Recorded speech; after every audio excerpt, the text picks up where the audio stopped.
नमस्कार. श्री स्वामी समर्थ अवधूत चिंतन श्री गुरुदेव दत्त. तर बघा यंदा होळीला आलेला आहे खग्रास चंद्रग्रहण. तर बघा त्याचा नियम काय असणार आहे. त्याचबरोबर गर्भवती महिलांनी या काळामध्ये बघा सुतक काळामध्ये ग्रहणाच्या किंवा पुण्यकाळ कोणता असणार आहे, यामध्ये कोणत्या सेवा कराव्या, त्याचबरोबर होळी कधी साजरी करावी, त्याचबाबत इन डिटेल अशी माहिती असणार आहे. तर व्हिडिओ नक्की कंटिन्यू करा.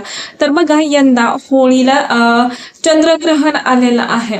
तर बघा जे काही वृद्ध व्यक्ती असतील, मुलं असतील किंवा जे आजारी व्यक्ती असतील आणि गर्भवती महिला यांनी ग्रहण काळ तर तो पाळायचा असतो असं सांगितलं गेलेलं आहे. त्याचबरोबर बघा काही जण पाळतात, काही जण नाही पाळत, ज्याचा त्याचा वैयक्तिक असा प्रश्न असतो. 2 तारखेला 5:56 ही पौर्णिमा चालू होत आहे. ते 3 तारखेला 5:08 ही पौर्णिमा संपत आहे. तर बघा होळी ही आपल्याला 2 तारखेला साजरी करायची आहे. 6 नंतर आपल्याला जे काही होळी आहे तर ती पेटवायची आहे, प्रज्वलित करायची आहे. पूजा ही होळीची पूजा ही आपल्याला 2 तारखेलाच करायची आहे. धुलिवंदन दिवशी बघा करे दिन, तर या दिवशी खग्रास चंद्रग्रहण आलेलं आहे. जे खग्रास चंद्रग्रहण आलेलं आहे तर ते पूर्ण भारतभर दिसणार आहे. त्यामुळे सर्वांनी बघा खूप जण अशा आहेत की या दरम्यान खूप घाबरतात.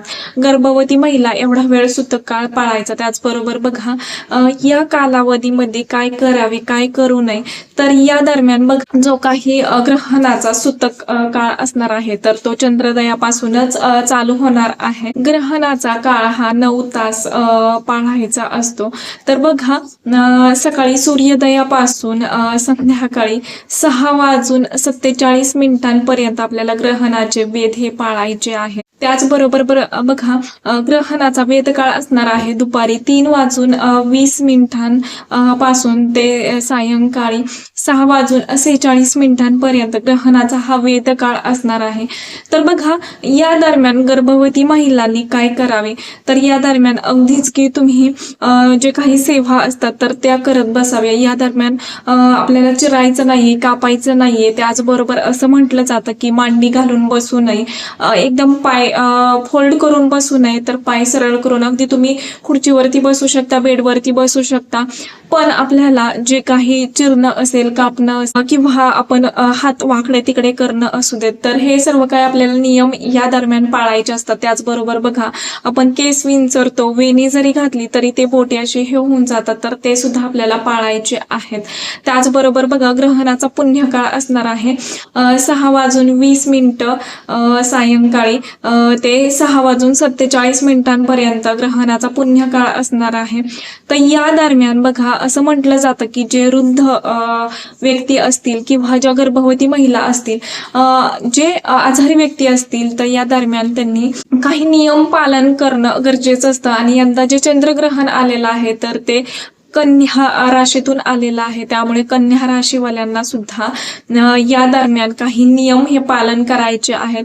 म्हणजेच की बघा काही ठिकाणी तर असं होतं की ग्रहण बघितलं जातं, पण असं म्हटलं जातं की ज्या गर्भवती महिला आहेत तर त्यांनी ग्रहण बघू नये, ज्या आजारी वृद्ध व्यक्ती असतील तर त्यांनी ग्रहण बघू नये. त्याचबरोबर बघा अगदीच की गर्भवती महिला आहेत आणि त्यांना घरचे सांगतात की खूप कडक नियम पाळायचे आहेत. पण या दरम्यान बघा तुम्ही अगदीच की डॉक्टरांच्या सल्ल्याप्रमाणे तुम्हाला जेवावं लागत असेल वारंवार किंवा वॉशरूमला जावं लागत असेल तर ते तुम्ही जाऊ शकता किंवा खाऊ शकता. फक्त एवढंच की तुम्ही त्यामध्ये दर्भाचं किंवा तुळशीचं पान त्या अन्नामध्ये टाकायचं आहे आणि त्यानंतर ते ग्रहण करायचं आहे. किंवा पाणी असू देत, दूध असू देत, तर त्यामध्ये दर्भाचं किंवा तुळशीचं पान आपल्याला त्यामध्ये टाकायचं असतं आणि त्यानंतर आपण ते ग्रहण केलं तरी सुद्धा काहीच हरकत नसतं. की या दरम्यान ज्या गर्भवती महिला असतील किंवा आजारी व्यक्ती असतील तर त्यांनी या दरम्यान देवाची सेवा करणं खरंच खूप महत्वाचं असतं. कारण बघा जे काही ग्रहण कालावधीमध्ये जे काही विषाणू जीवाणू असतात तर ते मोठ्या प्रमाणात संक्रमित झालेले असतात.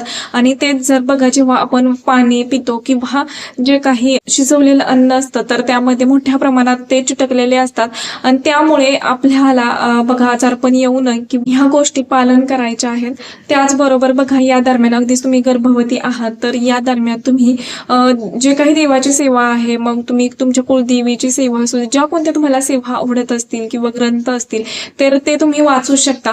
त्याचबरोबर बघा तुम्ही या दरम्यान अगदीच की रामरक्षेचं पठण करू शकता जास्तीत जास्त वेळा. असं म्हटलं जातं की रामरक्षामध्ये पूर्ण अवयवांचं रक्षण करण्याचं स्तोत्र आहे ते.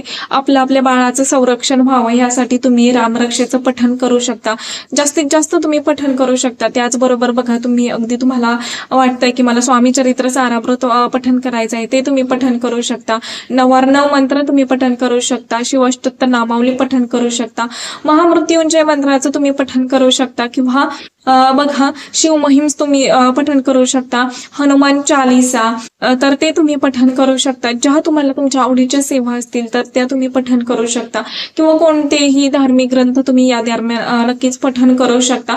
असं म्हटलं जातं की बघा ग्रहणाचा जो काळ असतो तर त्या दरम्यान जेव्हा आपण कोणतेही ग्रंथ स्तोत्रमंत्र पठण करतो तर ते फलित जात असतात. त्यामुळे या दरम्यान बघा ज्या गर्भवती महिला आहेत तर त्यांनी आपल्या पोटावरती म्हणजे हात ठेवायचा आहे आणि त्यानंतर जे काही तुम्ही सेवा करणार आहात तर त्या सेवा करत आपल्याला आपल्या गर्भावती म्हणजेच आपल्या पोटावरती हात ठेवायचा आहे आणि त्यानंतर सेवा करायची आहे. रुद्रपठण सुद्धा करू शकता या दरम्यान.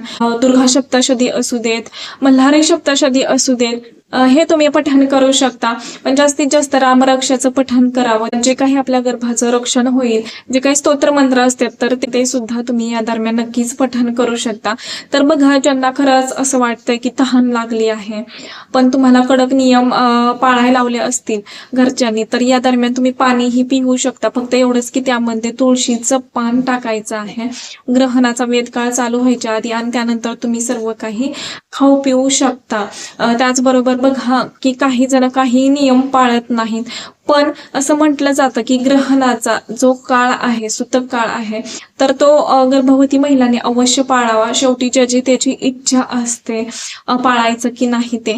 त्याचबरोबर बघा जे काही सूतक काळ किंवा जो काही ग्रहणाचा काळ वेद काळ संपल्यानंतर आपल्याला अंघोळ करायची आहे आणि त्यानंतर तुम्ही सर्व काही करू शकता. तर तुम्हाला नक्की समजलं असेल. आतापुरतं एवढंच झालेली सेवा मी महाराजांच्या रुजू करते. व्हिडिओ आवडला असेल तर नक्कीच लाईक करा, शेअर करा आणि चॅनेलवरती नवीन असेल तर असंच नवनवीन व्हिडिओ पाहण्यासाठी चॅनेलला सबस्क्राईब करा. धन्यवाद. श्री स्वामी समर्थ.